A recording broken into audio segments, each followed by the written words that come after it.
materials. Does anyone knows or have an idea what is the meaning of supporting materials? Kindly please raise your hands.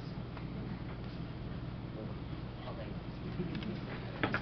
How can you support your ideas to make a well-organized speech?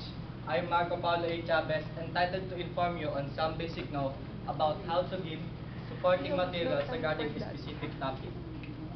The fifth supporting materials that I will discuss is the comparison and contrast.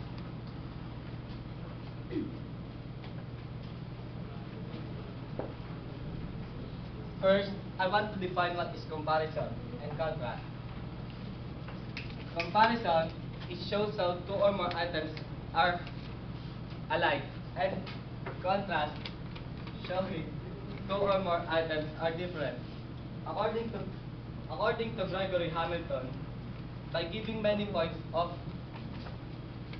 comparison, the speaker will strongly illustrate on how similar the two things or the two concepts are.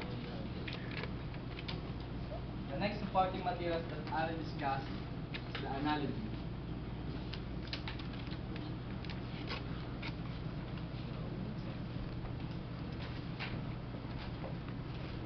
Analogy is a special type of comparison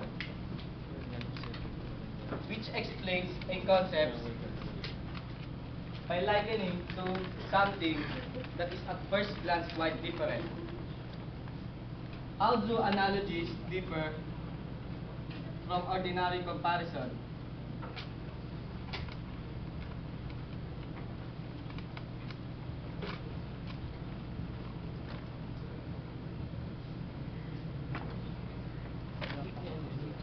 Ordinary comparison shows similar between two things in the same category.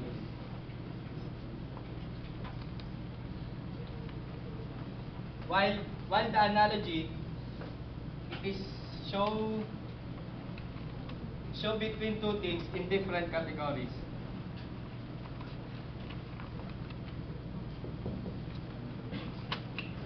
The next supporting materials that I will discuss is the testimony.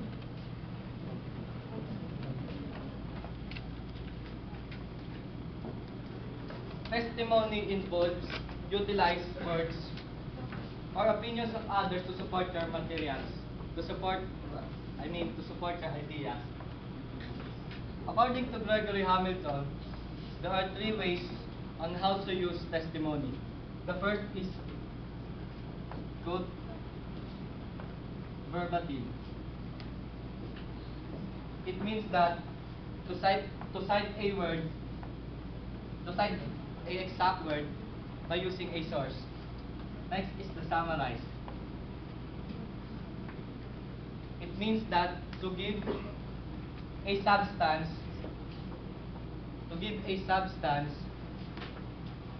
in a condensed form.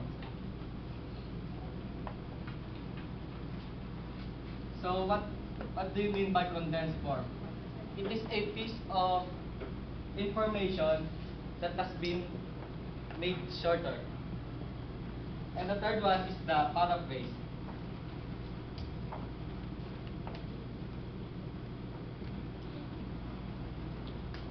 It means that to restate a material using words. The last supporting materials that I will discuss is the statistics.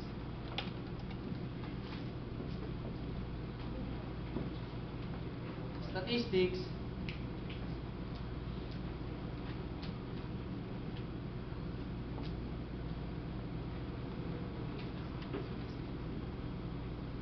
can provide powerful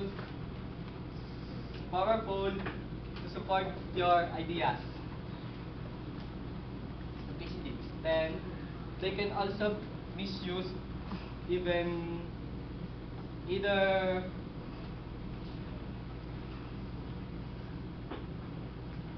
ignorance. That's all. Thank you for listening. So then you say one question plus one for the long exam.